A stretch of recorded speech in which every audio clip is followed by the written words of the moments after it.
on the Youtini Show, we are talking all about the prequels, why we love them as kids, why society has kind of changed their mind on them now, and what they can teach us about how to be a good fan. Make sure to like and subscribe to the channel. Enjoy the show.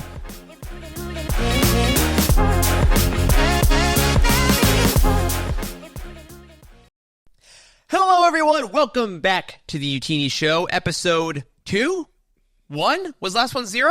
I don't know. But you're here now, and I'm Eric here with Corey, Charles, and Wes, and tonight we are talking all about something that we all love dearly, something that we all share in our heart of hearts. It is the Star Wars prequels, a.k.a. The movies that have been through the ringer of being absolutely despised and loved beyond belief by hundreds of thousands of people. Hi, guys. Hello. How you doing? Doing good? Doing good? Doing good, doing well. Doing real good. Hi, Wesley. Hello. Hi. Welcome to the podcast. Thank you. I'm glad to see you. We are talking about this tonight because, Eric, you and I worked on a video this week all about the prequels. I had no idea how this episode is going to release in relation to that video, but It's in the ether. yeah, we talked a lot about the title. We're just going to give everything away. That's fine. Why not? That's fine. Hey, if you're watching a 45-minute podcast instead of a 10-minute YouTube video, we're going to give you all the dirt. We're only like a minute in, but still. Stay tuned to the end for all the actual content. I think the working title we have right now for this video is How My Generation Saved the Prequels. Absolutely, because your generation ruined it, viewer. I'm just kidding. Stay here. You're a fifth member. You're a fifth. Yes, and we got to talk a lot about the prequels this week, and man, those movies have been through the ringer because in a lot of ways they're objectively bad. Well, but also, hold on, our attitude has changed about the movies. Yeah. Everybody's attitude has changed about the movies. So. There's notes. There's notes. Let the man speak. Let him cook. As the kids say these days. Oh no! What about that moment in Rogue One where they're like, "What is she proposing?" What if they said, "Let her cook"? Let him cook. But still in that weird throaty voice. Bill Organa's like, I would trust her with my life. Let him cook.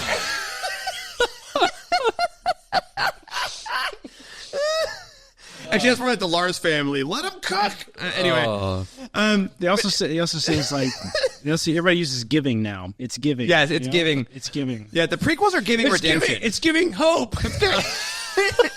It's giving hope. The Gen Z-ification of the prequels. It is interesting though because and also a little more history too. One of the reasons we wanted to do this video is because possibly this week when this is released or recently, the Living Force book is being released by Judge Jackson Miller. The name of our own podcast. Yeah, hold on a second. We haven't. What? After we stopped producing The Living Force, they named a book in the Star Wars canon that we would have reviewed because we had roundtables and everything. Yep. They named it literally the name of the show which admittedly we took from the Star Wars itself, but allegedly. Allegedly. And they named that a book, and they don't care about us. No. They didn't care about us. But some of the people that are involved in that stuff they participate in. Tom, who edited the book, is in our Discord server. He's been on the show. We talked to John Jackson Miller on the show. There's at least one person that was involved in that conversation that has heard of our show. There was an email. Maybe. There was an email. Maybe. That was like, hey, this is the title. But I know. Remember those weird guys? I know. It's not about them. It pinged somewhere in someone's head that was like, huh. Yes. Huh. I will say, as a recording, I'm not breaking any embargo. I'm reading the book. I am on alert for a group of just 4 dudes. If they do that, I haven't found it yet. Just literally 4 Just guys. 4 dudes. Doesn't matter what their names are. Listen, we had a scare, Eric. There was a scare with you. Yeah, right. But there was a scare. Keep an eye out. Yep. 4 dudes. That would be fantastic. For like Bess Kenjins and I'll say Hori Kelton. I mean, maybe. I'll answer that. It's a Narsha all of a sudden. Exactly. But yeah, so that book got announced. 1, the name of our show. 2, an era that we all quite vocally enjoy. Yep. But it got me thinking of okay, the prequels, it's the 25th year of Phantom Menace right now. When we went to Celebration in 2022, the prequels were a huge deal. All the panels were good. And I was like, wait a minute. How in the world did this happen? Because everyone assumes they're loved now, and they were hated. Absolutely despised. And there was the interview with Jake Lloyd's mom last week. Oh, yeah. Did you see this? Did you see this? I saw something about that he's doing pretty well. Yeah, now. yeah. They interviewed somebody. I don't know that. Clayton Sandel interviewed him. He used to be officially working for Star Wars, and now he's just a news guy. He was Clayton. That sounds like a made up name. Interviewed his mom. Like, yeah, I interviewed his mom. When you're trying to think of like an alibi where like as a kid you did something wrong and she was just like, where have you been? I was with Clayton Sandel. No offense, I'm sure Clayton Sandel's great. He's a really good person. Anyway, he interviewed Jake Lloyd's mom, and they kind of talked about who played Anakin in Phantom Menace, right? I mean, no. And Wes, you hearing about this? No, I didn't. I just pulled it up right this second. Yeah, as most child stars, he was not doing well. For not doing well. But diagnosed schizophrenic, which is highly familial and genetic, as we well understand in the medical sciences. Yeah, which she also pointed out a bunch of time. You got some of those, Charles, right? Yeah, a little bit. I've heard of them. That's right. Tell us about your medical journals. I'm sure we're very excited about it. Are you published? In what respect? What do you mean? In what respect? What does that mean? I've been, like in Hustler, or I've been published in Youtini magazine on a number of occasions. Oh my god, that's right. Fair. But yeah, no, his mom, because his mom actually, that was one of the things I actually liked about the article was that I think there was this thing around for a lot of times that like Star Wars fans broke Jake Lloyd's brain. Yeah. Like, and like the harassment he did receive as a 10-year-old. He did receive it because everybody did. All of them did. Oh, brutally. Ahmed Best. Ahmed Best was suicidal. Yep. Hayden Christensen literally left like show business essentially. Yeah. But Jake Lloyd went through a lot of issues when he was younger and as a teenager, and people assumed, his mental illness was caused by harassment, and she did, thankfully, like you said, know now. No. He did have these schizophrenic markers. So can I ask something quickly? Yeah. Because I don't think we've ever had this point in the discussion, but do you think that the movies justified bullying a 10-year-old? No. No. Viewers? No. Do you think that an aspect of it was that it was literally like at the time where the internet was taking off? Yes, absolutely. Yes. Like, because people didn't understand the power. Like, obviously now, like, it's well understood, like, cyberbullying, like, all this stuff has very real, like, tangible consequences. Yep. At the time, people were just writing stuff. Yeah. Like, just unplug to write it. Just unplug the modem. Yeah, and there was anonymity. There was no, like, figuring out who said this, and there's no consequences. They didn't warn that. They didn't warn Jake, right? Yeah. But Daisy Ridley was like, they warned me. Yes, they had a meeting. And like, I don't know, how do you warn a 10-year-old that he's going to get, like, I don't know. destroyed? I wonder what that conversation would look like. They didn't know. Like with child Leia in the Kenobi show. Oh, yeah. Vivian something, I think. But yeah, well, I think with Jake Lloyd, it was interesting because one of the things I say in the video, actually, is our generation is the last generation to have grown up both on and offline. Like, all kids now, you grow up online.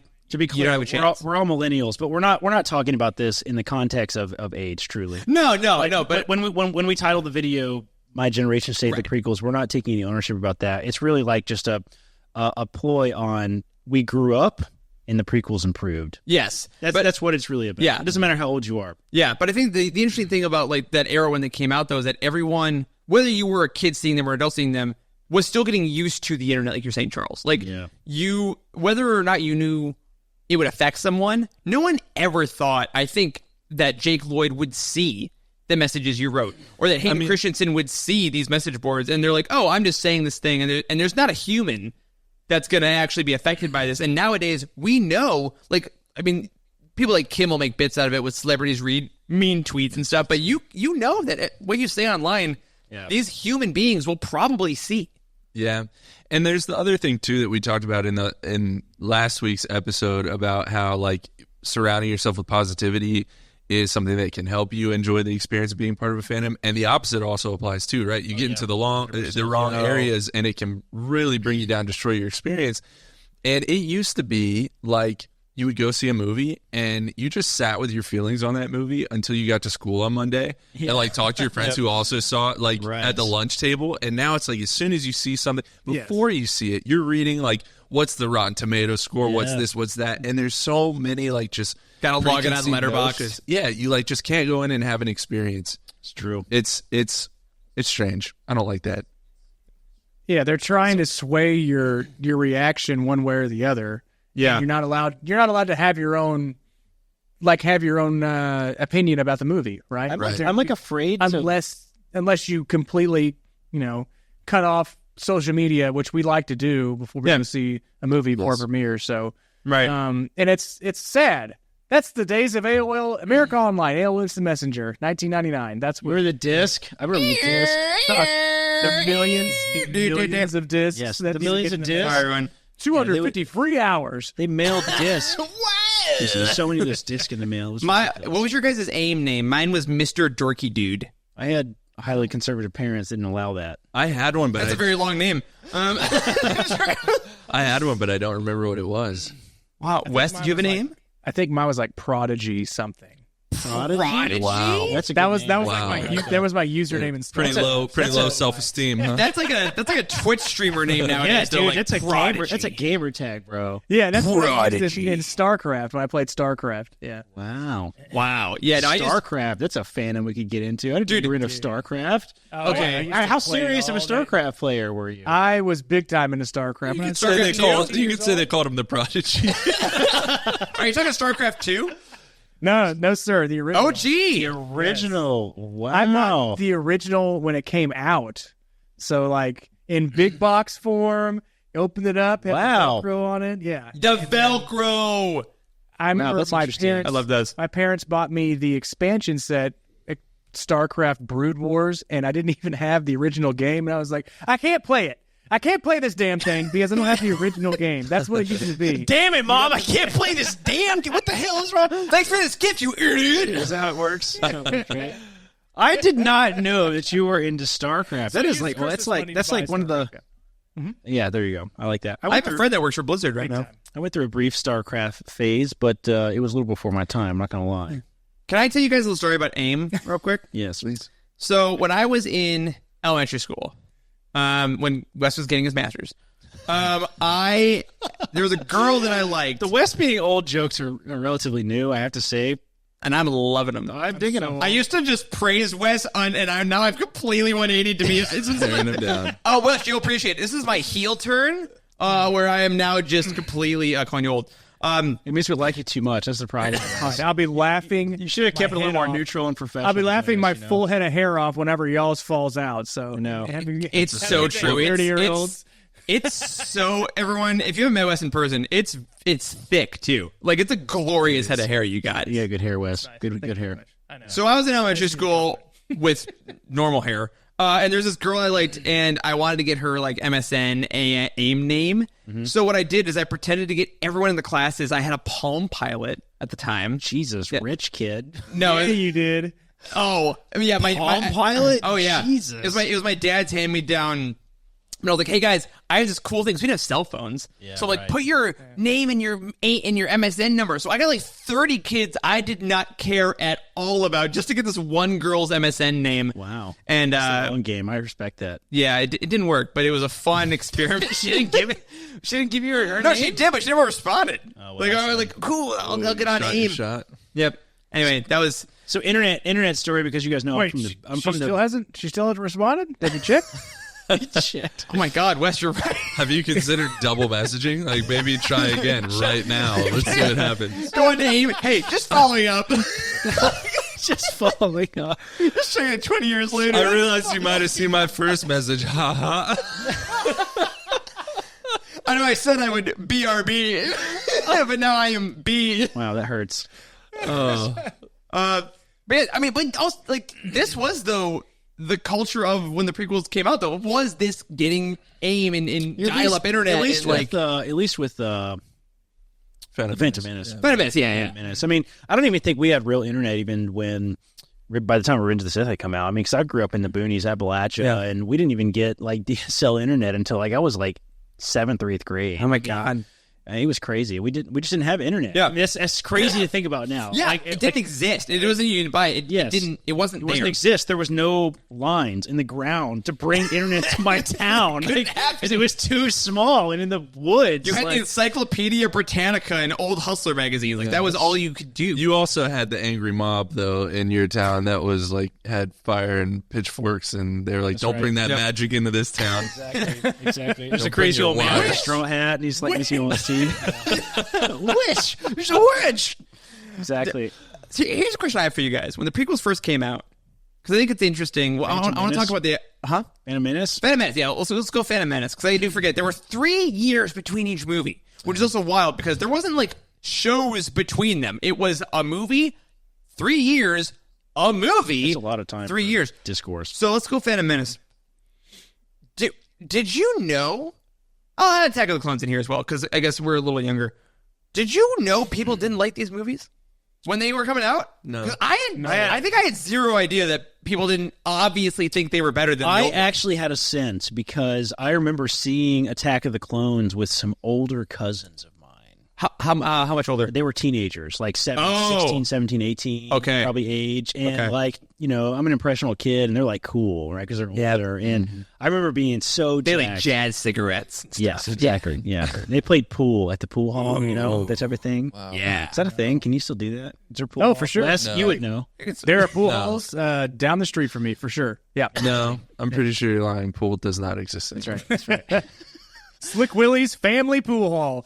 They're real? Pool hall. Yeah. Slick Willie's. Wait, can we I think unpack that's, that for a second? No, first of all, you can't be family anything and be named Slick Willie. Let's get that clear right now. Listen, Mr. Williams, you need to change your establishment. He tried Moist Williams, but that was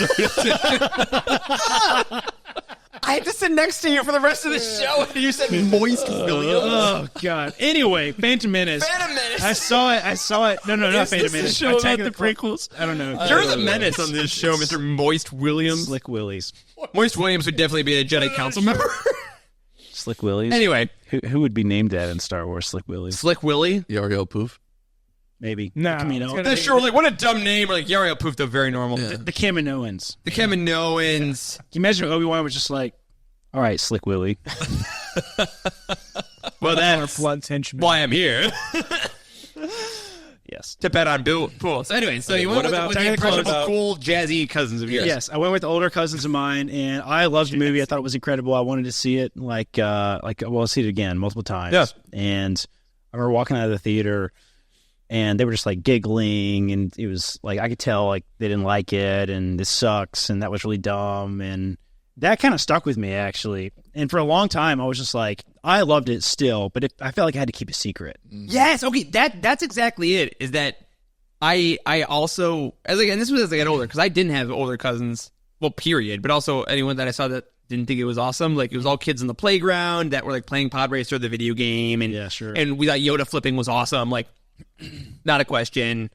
There were the old movies, and then there was Star Wars. Like that's how it was on the playground. Yeah. And then as I got older, there was that thing of like, oh, I'll keep it inside, and I will just talk about other stuff. And it got to the point where it stayed inside for so long that it completely disappeared. Yeah. And by the time I got to college, people were just like, oh, the prequels suck. I'm like, oh, yeah.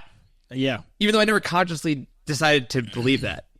I also had this sort of cultural thing, too, of being in the deep country. With the wizards that hated electricity. Yeah. With the wizards and the, anti-witchcraft and all that. Right. And, like Star Wars wasn't really a thing, honestly, like on the playground at all. Like there was I remember one kid, I remember he was a class above me, and he had Phantom Menace pencils, like pencil packs. Yeah. Themed Yeah. Oh my God. Yeah. Then he had these Phantom Menace pencils, and I remember he had a birthday party that was kind of had some Star Wars themed because they were broke and like they had different themes, right? Why don't we go to breweries now when we could have themed birthday parties again? That's so lame. That's a good question, actually.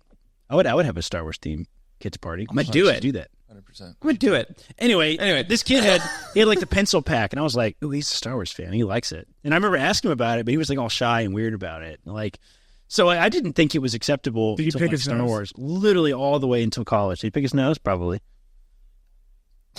Who didn't? Come on now. Okay. Be real. Be human. I mean, I still do. I'm just asking. Come on. Finding a fellow compatriot, fellow gold digger, as you will. That's right, if you will. Yeah. But yeah, you had to keep it secret. Keep it safe. Yeah. You had to. I feel like that for the longest time. I mean, I had a Star Wars like MMO background that was like concept art for the game. Yeah. When I was in like the 9th or 10th on your grade. computer. Yeah, 10th or 11th grade in high school, and I photoshopped out the Star Wars logo of it. Wow, because you didn't want anyone to see it? Yeah, because it was not socially acceptable at all. You liked it enough to make it your background, but then you photoshopped out. Well, then Old Republic. Because I knew Charles. Yeah. I knew what it I was. think some other people knew too. Corey. Is that a lightsaber? No, that's the laser sword. Yeah. It's different. He just snaps his computer shut anytime he walks by. It's like, no, what are you talking about? What are you looking at, Corey? Porn? Are you sure it wasn't Star Wars? No. Oh, God. Basically. But, like, it was such an odd moment, because there was that thing where, like, you couldn't find the communities. Like, again, like, if there's ever a question why Corey started Youtini, like, all this background just all adds up to it. Does. Which is so great. But I was seeking the community, truly. I mean, like, it's so cliche, but truly, that's what it was. Yeah. I wanted Star Wars friends. Yeah, and I think there's a moment, like you said earlier, like, yes, a little glibly, but like there are parts of the prequels that I have some notes. Acting and the great dialogue could be worked on, but I want to ask you guys specifically: was there a moment when you figured out, okay, I'm an adult now, I make my own decisions, I lived these as a kid, I see there's flaws, maybe, but I'm choosing to be a prequel kid again, or I'm choosing that I'm gonna love Ewan McGregor and Hayden Christensen? Like, was it a conscious choice, or did that just eventually be like, oh, I'm just doing that? No, not conscious. I genuinely don't think I've ever gone a day in my life being like, this movie's bad. And that includes like Phantom Menace, which I think is most universally, regarded as the worst of the three. Yeah, Attack of the Clones. Maybe Attack of the Clones. But yeah, I mean, I've just How is that possible, Charles? Not at the bottom of my list. I've just always loved them. Like I don't know. How did you shield yourself from the? I think I was lucky. I think I was lucky in that respect. You're tall.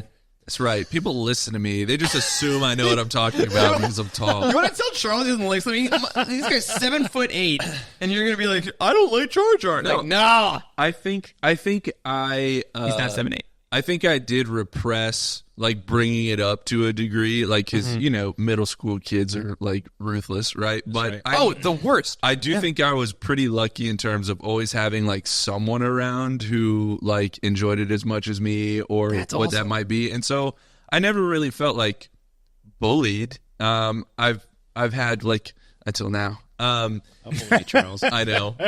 No, but I don't think I've ever gone a day. I don't think I've ever gone a day and genuinely thought in my heart of hearts that, like, this is a bad movie because it means too much. Yeah.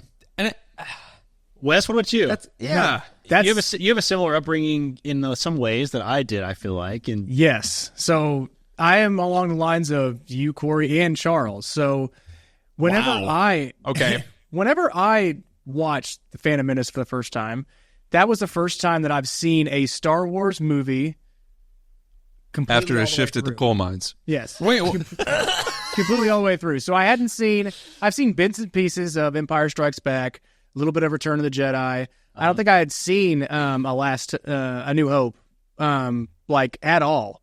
Wow. Did you know that Anakin was Vader? Like, did you know that was... That confused me the most. Okay, I bet it would. That confused me the most. So I went because I knew that my buddies across the street from me had the VHS set. So they had the original trilogy and they had VHS sets. They were watching it when I went over there. They said, "Oh man, you know who's great? Boba Fett. Boba Fett is the man." And I'm like, "Who the fuck is Boba Fett?"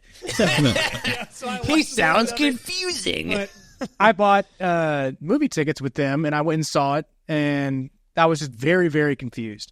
But I never heard any discourse. I never heard anything bad said about The Phantom Menace.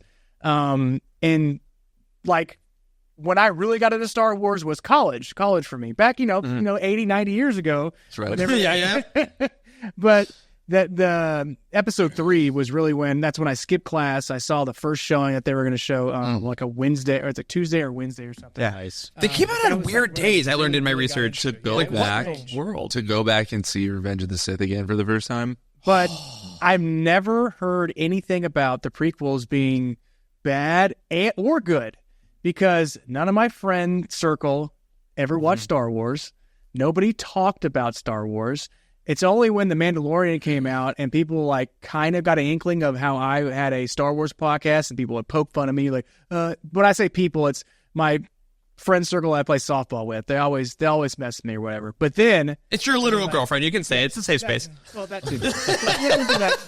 But like they pulled me aside and be like, so did you like that new episode of The Mandalorian, or did you like the new movie of Star Wars? And I'm like, yes, I did. And don't make fun of me about it, because you're making me feel bad, but not really. And it's kind of the same with pro wrestling. People make fun of people that watch pro wrestling, but regardless, I never really heard anything bad about Star Wars, because the people that I hung around with just never really watched Star Wars, and I had a big like sci-fi fandom background, and I really liked looking at StarCraft. That was a big that was a big point in my life for like 3 or 4 years, like growing up.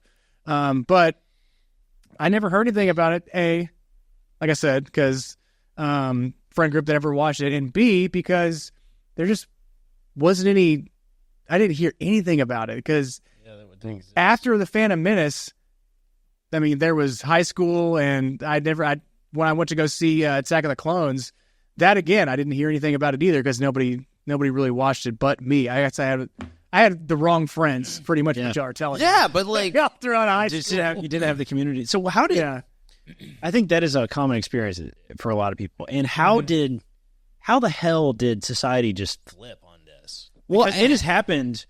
You're right. I would say relatively recently. In the last 5-10 years. Yeah, 5-10 years, I would say. I mean, is it a mass exodus to a degree of people that really hated those and they just kind of fell off, and the people that remained were maybe like so, but pruning? it's almost like maybe so, but it's almost like a more controversial opinion to be like, oh yeah, Phantom Menace, that ruined Star Wars. That movie sucked. I think part of it too is, I think, becoming conscious of the whole internet thing, and maybe. Like what you say has weight to it, if you will. That didn't stop people from being a-holes with the new movies, though. I think it's it's two pronged. I think one, it's that a lot of the people that were kids when they came out that loved them without any issues, or the people like Wes that were in communities that like no one saw us, so they loved it on a vacuum. Now we're all adults spending our money and being online. Like we are the people. The conversation. Exactly. Yeah. These franchises in 2024 are driven by profit. So you need to give merchandise and projects that we want to spend our money on, and we are the money spenders, and we are the people that wanted this as a kid, just like the folks that had all the Kenner toys from the original trilogy bought all the Phantom Menace tickets in the first place. So that we have just become the bigger group. But also, I think there's a downside. I think the dark side is that a lot of those angry voices just took their reticles and put them on the sequels. I think that they now interesting like too. They're like, wait a minute, I thought I hated this, but now I hate this, which both are super hate. Yeah, well, wait a minute, this is worse. I don't know that it's necessarily like I wonder what the Venn diagram of people who hate the prequels and people who hate the sequels actually is, because I bet it's pretty small. Most prequel fans, I think that they love the prequels and the sequels are not Star Wars. Yes, that's what I was trying to say. Is like I think that. In some ways, you would be like, oh, it's a circle. The Venn diagram is a circle. But I think actually there's probably a small overlap, actually, because it's just wild to me that people can look at the prequels. We're seeing the same thing happen again. Yeah. Like the identical thing is happening. This isn't Star Wars. Star Wars is dead. Kathleen Kennedy killed Star Wars. They said that about George, the freaking creator of the film. The People versus George Lucas was literally a documentary. I watched that when I was in college. And that's when I changed my mind, to answer your question from earlier. I watched that documentary, The People versus George Lucas, and I remember having a visceral reaction to that documentary. Have you ever seen it? I never watched it. I've never seen it either. No. You guys never seen it? I've heard of it. It's worth watching, actually. It's pretty well made. I remember had a visceral reaction to this, like, no, the people are wrong. These people are assholes. Why would they treat this guy like this? That was my reaction to that. And I was like, no, I like these movies. Screw you guys. Yeah. I like these movies. Like, they're good. Like, yeah, I know the acting is bad, but like, come on, have a little nuance about it. Have a little more depth to your opinion. It's easy to be like, oh, Jar Jar is stupid because he's funny and lame. He has fart jokes. Like, so what? Yeah. Yeah. Okay, like, I don't love the fart joke when he's by the pod racer, but I also, like, enjoy the Gungans, and I think there's so much depth that could be created for it, and I think it's fun to roll your eyes at how goofy it is. Yeah, like, well, and it's also part of the movie making experience. One of the great things about the prequels, and where it shifted for me, where I became not the silent person, not the person that went along with things, but then shifted into no, I actively enjoy this era for me, because when I realized Star Wars was actually eras more than just movies. It's almost cliche to say now, but it was literally Clone Wars for me. It's like I watched Clone Wars pretty late. I never watched it when it was on, so it got animated TV show. Animated TV show, yeah. So it got canceled after season 6. I didn't watch it live at all. I binged it afterwards, and I was like, "Oh my god, show was great." It was college the first time too. It was after I watched The People vs. George Lucas that I. Oh my god, amazing! Truly, like it reignited. That movie pissed me off so much. It reignited my love for Star Wars. And I was like, I realized what that show became for me, because some of the episodes aren't the best thing in the world, and now we're so obsessed with, like, is this episode tied to this? Blah blah. I was like, I love spending my time in this world. And George created it, and I was like, when I was a kid, I played the Star Wars Obi-Wan game where you could play as all the Jedi Council members in the battle arena, and I loved Plo Koon because he looked cool, and it kind of started to tap me into those things of, like, I loved the Pod Racer game, and I loved Battlefront 2, and I loved my Jar Jar towel that I had, like, all these things that were adjacent to the movies I loved. So why in the world do I not think that those movies are something I also enjoy? And then I would watch them with brand new eyes and be like, oh my god, that's Obi-Wan, like, that's the Obi-Wan and Anakin that talk to Rex. I bet that's the Anakin that trains Ahsoka between these movies. Like, that's Felucia. I've seen Felucia. I know it now very well. Like, there's all of this stuff, and I think Star Wars is so beautiful in that way, and the prequels, I think, are weirdly maybe the most fleshed out era of all, because our generation got movies when we were young, then we got cartoons, and we got video games. Like, the media followed us as we aged, and I think that's why it's now just this amazing thing. Now, as empathetic adults, we see Ewan and Hayden and Natalie, and we're like, we love you. I find it a little hard to believe that we've all changed our mind. We four have certainly changed our mind about the prequels because of our intentions and nuance and things like that. But I find it hard to believe that the rest of society has sort of reacted that way. You know, I don't give society enough credit, I guess is what I'm trying to say. Because that's fair. Because I say that because I saw how they reacted to the sequels. Yeah. Like, you know, the characterization of Luke was slightly different than what they expected, so they hate it, right? Yep. So, like, how did society come around to it? You think it's just pure nostalgia? Is it as simple as that? It might be. Like a changing of the guard of what is nostalgia. Because nostalgia is the last 20, 30 years, right? You remember it differently because you were a kid? Is that why? It's possible. Yeah. Yeah. Maybe you're just so disenfranchised with what's happening now that things maybe weren't so bad before. Yeah, I don't know. It's, like the good old days kind of attitude. So do you think that's literally all it's going to take for the sequel trilogy to come back around is time? Is that literally it? Well, could you take all the other variables out of the equation? It's just time? I think... I don't think so. I think in a lot... That is going to be a big driver. I do think that. I wonder how long it's going to take. Well, here's my issue with the sequel versus prequel thing. And this is interesting. And one of the reasons I kind of got out of the discourse, because you can kind of talk to some prequel people that don't like it, like, okay, the dialogue, what would you change? You could have a kind of a productive conversation. I think the problem is that the prequels, this is my hot take, the leads were still like two white dudes. The sequels, there's a girl in charge, black man, there's Kelly Marie Tran, there's like a lot of the hate was based on identity politics that then filtered, I actually just hate Luke. It's like, I don't think you also like a girl with a lightsaber, though. That's hard to say. So, it's hard to say. Even if that's not all of it, there is a segment that is definitely that. I would say that's certainly true. There's certainly a segment of Star Wars fans. And like Kathleen Kennedy, I hate her. Like, they no one knew Kathleen Kennedy's name. Well, outside of Hollywood, whatever, when the prequels were happening. She was still working for Lucasfilm. You know what I mean? Like, they didn't blame her. Nobody has any idea what sort of role she actually has. No! Truly. We have no idea. Absolutely. No one has literally ever said, well, I actually changed the story because Kathy made me. No one has ever said that. No. That's never occurred. So she's in the Google Doc being like, no, absolutely not. Nope. That's not X. yeah. Make him milk it. He milks it. Milk it more. More milk. Milk. Eric and I explicitly talked about the milking scene today when we reviewed My favorite part about the milking scene is Mark Hamill. He's all right. Last Jedi. Luke Skywalker milks the thing, pushes the nipple, gets a full thing of milk, and he drinks it. And he looks right at the eyeballs and goes, like he's doing a commercial for the milk. It's disturbing. It's so good. It is disturbing. Also, it only took episode 2 for Eric to use the word nipple on the show. That's right. I just want to say We made it. That's like 200 episodes quicker than last time. I also don't want to mistakenly put everybody in the camp because I feel like I do feel like a little bit when we make too big of generalizations, I feel like we sort of run the risk of causing further divide in the fans. And I certainly agreed. We all saw the way that Kelly Marie Tran was treated on Twitter. We all have seen the really horrible YouTube thumbnails, the videos about, Raised Mary Sue, and it's very misogynistic and sexist, and so a lot of it's racist. We saw how China treated God, John Boyega and Disney. We all saw that, right? There is obviously, probably a small-ish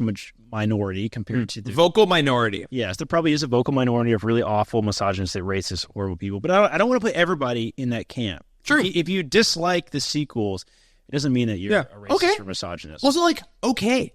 I think that's the key. Maybe that's the prequel difference, is that maybe there's people that are like, I don't like the prequels, but I still like Star Wars. Yes. And I can still like that era because there's stories in it. Because we're so lucky that the thing we love, Star Wars, keeps pumping out content in these time periods. So, like I said earlier, if you didn't like Phantom Menace, that's 3 years of your life, bro. Then you gotta wait till the next movie. Hopefully, it's good.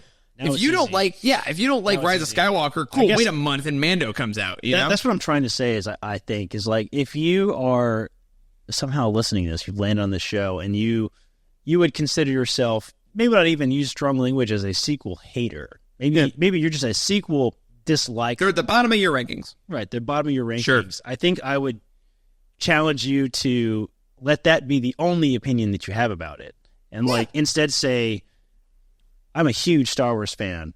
There are lots of things I liked about these movies. There's some things I didn't like about these movies, but I'm still a huge Star Wars fan. I'm going to watch all this stuff and all this kind of stuff. I'm not going to get sucked into the hate and the Discord and all this type of stuff because I feel like that's just such a healthier way to do it. And this is why I asked the question earlier, do you think society has changed because of time? Because I think the other half of society that did change, not half, whatever percentage it would be, they changed because they chose to be nuanced about it, right? And this is how you can get way ahead of the curve and still be a great fan, I think, is to choose to be nuanced now. In the moment where we're close in proximity and time to the sequel. It's okay to change your mind. It's good. It's good to change your mind. Yes, it's okay that you walked out of The Last Jedi and you didn't love the film. It's okay. That's totally fine. Yeah. Now it's been a couple of years. Look back on it. Tell me the things that you loved about that movie. Yeah. Remember when Poe Dameron drifted an X-Wing in the opening of that movie? That was Where, dope. Fast and Furious Tokyo drifted it? There's a lot of really dope stuff that happens in there. We have talked about The Last Jedi endlessly on this show. There's a ton about the movie that I actually despise, but everything that happens on Kajimi is dope. Kajimi. Rise of Skywalker you're talking about. Rise of Skywalker. Rise of Skywalker. There we go. This is what happens when Corey tries to use slang. Kajimi! Yes. Everything that happens on Kajimi? Sure. Jimmy? I'm going to let you figure this out. Kajimi. I'm going to let you figure this out. I'm sure if you keep saying it, it'll sound more like a word. The more I say it, the more I have doubt about how I'm saying it. It's Kajimi. That's what I'm going to say. Everything that happens on Kajimi. You sure? No, Eric, I'm not. I'm doubting everything. You know what I'm trying to say. Yeah. I think that, there are some people that will love the prequels and say they love the prequels because they love the droideka and they love Rex and Fives and Wolf and don't really know what Anakin and Padme are up to. And that's fine. That's fine. You know what I mean? That is what's so... It's the double-edged sword of being a Star Wars fan, right? There's so much to consume. And sometimes you get in a rut where it's the last year of Star Wars. Not been for me. I didn't like this show. Book fell flat. and I don't read the comics. But also, there used to be 3 years where you had nothing. So now it's like, okay, maybe next year you'll get 7 things you love. Maybe next year you'll get 2 things. Like, and that's why I do want to, give a little promo to the Living Force book by John Jackson Miller, is that it is such a beautiful look at the prequel Jedi. Like, it's the Jedi Council. Like, hey, if you didn't love, I don't like sand, or the pod race wasn't your thing. Sorry, Charles. The pod race is great, to be clear. But if you want to know what's going on with Plo Koon and Saesee Tiin and Yaddle and Oppo Rancisis, Wes's favorite Jedi, like, there are people that are like, we care about these characters in this era, and we know you do too, so here you go. We're going to make something, and then we'll do the next thing. And it is weirdly comforting that there's always something like that. And I think, to your earlier point, there's always a project that can sway somebody. Yeah, but you have to be open to being swayed. Yes. I think that's the key. Yeah. Oh, yeah, absolutely. That's the key. Yeah, you need to be ready to change your mind at any given moment. I think that's the proper way to be a fan. Life's so good when you're open to changing your mind about stuff. Like, people that are like, it's so oh, easy. well, you tweeted back 5 years ago you hated this. I'm like, yeah. I was wrong, dude. And I changed my mind because I got a better idea. I have grown since then. Yeah, what? Right? Here's a question as we kind of start to wrap up. Why do we think that fandoms, maybe it's more sci-fi fantasy fandoms, but I think a lot of fandoms are so reluctant to change? Is it a sign of weakness, pride? Oh, man, that's a good question. I think fandom is inherently tied to choosing a side. Yeah. Ooh. Like you're building up this castle wall around you of ideas that you've had forever, right? Yeah. Just trying to defend that and defend that and defend that. And if something comes out where it makes you think differently and you're like, oh, wait a second. There's a crack in my wall, that they keep trying to defend, like, no, it can't be right, because I've had all these ideas for my entire lifetime. Thought about this. Your identity. Your identity is tied to it. Yeah, so what happens when you're like, hold on a second, I'm wrong? It feels like weakness. Yeah, that should be the turning point that to teach everybody else. We'd be like, listen, I thought about this for years. I thought the prequels were terrible for years. And then I went back and watched them. You know what? That core of that story is fantastic. Maybe because you had one central vision from George Lucas that entire time, which is probably a big part of that. And then the sequel, you just went, awry a little bit. But what you're really saying is you must unlearn what you have learned. Hey. That's what I'm talking It's all the text, baby. Is that based in ego? Is it pride? Is it as simple as that? I think it's What's the human emotion that's tied to it? I'll do another Star Wars quote. It's fear. Like, fear leads to anger, anger leads to hate, right? Is that I am afraid of being wrong. I am afraid that I will be seen as weak. I am afraid that I have, as you said, Wes, I've built these defenses about what I love so much that if I admit that they are down, everyone that made fun of me was right. Yeah. And then I am lesser. It's tied in a sense of self and identity. It's like leaving the Church of Scientology. If you admit that it's fake, let him cook. all the years you put in meters. Look, and then all the years you put in, all the years you put in believing one thing. I truly think this is interesting about the human condition as a whole. Like, it's the same reason people don't leave jobs is that if you've put all these years into one thing and you suddenly realize, I don't think this is good, you think, oh my God, did I waste my life? Sunk cost fallacy. Oh, you're alive. You look way to the future. It's all in Star Wars, baby. It's all like George knew it. I think that's a very real thing. And the glorious thing about prequel love now is that everyone's like, my childhood, I loved this. Spent years loving it. Still love it now. And that's great. And it's like, and if I didn't love it, I watched the Clone Wars. I did this thing. I've changed my mind. And there's strength in changing your mind. Like, Corey, one of the things I respect about you as a boss now is like, you always just want the best idea in the room. It doesn't matter if it wasn't your idea or if it completely contradicts what used to be your idea. If the best idea presents itself, I honestly consider that to be my greatest strength. I will change my mind literally in a flip of a coin. All you need to do is present the right evidence, and I'm on your side, 100%. Yep. I'm quick to apologize. Yep. I had an incident last week in the hospital, actually, where I guess I was a little too serious the way I was texting some nurses, and somebody said, hey, we overheard this. It seemed like it was a little like hostile, maybe, I immediately apologize. I'm so quick to apologize. I'm quick to change my mind about stuff. And I think that is how you have to be as a good fan. True. Yes. Yeah. It's like, and I think it takes a lot of effort. It takes putting aside your pride, putting aside your ego. And it's hard. It's always freaking hard to be like, I did not like this thing, but I'm willing to hear the other side. This is happening to Slack recently, too. We were talking about Sabine on the Saga show. I don't love the fact that Sabine can use the Force. I don't love that. But there's a huge part of our community that is like, they love that. They're huge fans of that. And I'm absolutely willing to hear that. And I accept that. I might be wrong about that. I just need more. Yeah. I need to see more story happen, more evidence to happen, and I'll flip. Yeah. That's how you should be. It's so much more fun to be a fan like that. It is.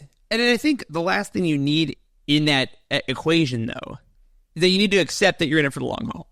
Yes. So I think all four of us, and all of you listening, I would assume, we know we're Star Wars fans. Like, there's not a, if X happens, I'm done. Like, I'm in it for the long haul. It's the same thing in a relationship. Like, that happens all the time, though. All the time. We see those tweets. Oh, God. If Star Wars is dead, they killed my child. Dave Filoni doesn't do the Mandalorian and Grogu movie right, Star Wars is dead, and I'm done. Yeah. Well, why? It's like, why? You're so deep invested. It's some cost fallacy, dude. Like, if you're into it, accept that there might be something coming down the pipe that you love. And if stuff coming down the pipe isn't doing it for you, some did at one point. Also, if you hate everything, though, you need to look inward, my dude. Yeah. Like, there's so much. Have you seen Dune 2? It's very good. But it's fun. And I think at the end of the day, you know, I'm excited that they're popular. Yeah. I mean, I was going to make the video. This is well, and I'm going to make this video about the prequels. It was so fun because a lot of the footage that I got that y'all will see is from Star Wars Celebration Anaheim, which a bunch of us were at. And I was watching Ewan and Hayden come on stage. I was watching the Attack of the Clones panel, like just getting footage for B-roll or whatever. But I was immediately transported to this point of like, my God, I remember the energy and unabashed joy and acceptance. Like, Hayden cried. Like, Ewan, it was really impressive.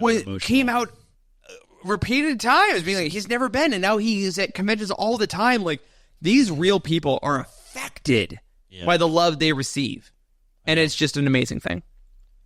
I think that's, in my opinion, the most impressive part, and I think that's kind of how we arrived on the title of that video. It's how our generation saved the prequels. Is we saw how it affected real people, and we've now seen the full circle of, you know, some of these folks have been exiled from Hollywood and everything, like Hayden and Ahmed Best, and, you know, Ahmed has been very forward about he was suicidal after the Phantom Menace, and I don't know, that makes me feel like I've done my part as a fan, I think, because I want people to feel lifted up by participating in this. I want them to feel like this was a worthwhile experience, and I am never going to forget seeing Hayden Christensen walk out on stage. That was incredible. To see that in person, too, was unbelievable. Like, just really emotional about it, and I want to see that happen for all the sequel actors, right? I mean, I think that is our duty as a fan, is to separate the people from the story and also try to love the story and find the things you do love. And I think that's what makes this a worthwhile experience. You can't just be angry all the time. There's no way to live your life. And whether it's an actor, a creator, a friend, a family member, like, you will never regret making sure they know they're loved and appreciated. 100%.